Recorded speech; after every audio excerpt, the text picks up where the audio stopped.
तर पाकिस्तानी फलंदाजानं वादग्रस्त सेलिब्रेशन केलेलं आहे। एशिया कप मधील कालच्या भारत विरुद्ध पाकिस्तान सामन्यामध्ये पाकच्या साहिबजादा फरहाननं अर्धशतकानंतर वादग्रस्त सेलिब्रेशन केलंय।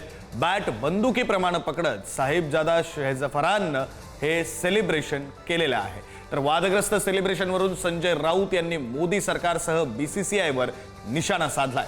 वादग्रस्त सेलिब्रेशनवरून साहिबजादा फरहान सोशल मीडियावर सुद्धा ट्रोल होतोय। संजय राऊत यांनी एक्सपोस्ट करत टीका केलेली आहे। त्यांची एक्सपोस्ट नेमकी काय आपण पाहूया। भारत पाकिस्तान सामन्यामध्ये सोहबजादा फरहान याचं अर्धशतक लागताच त्यानं मैदानात AK-47 प्रमाणे बॅट धरून गोळीबाराची ऍक्शन केली।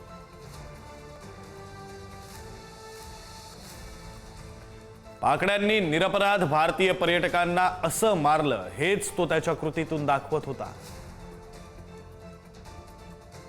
बीसीसीआय आणि मोदी सरकारसाठी ही लज्जास्पद बाब आहे।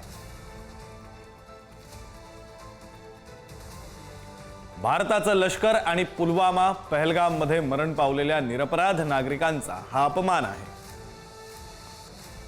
अमित शहा यांचे सुपुत्र जय शहा महान आहेत असं संजय राऊतांनी या एक्सपोस्ट मध्ये म्हटलं।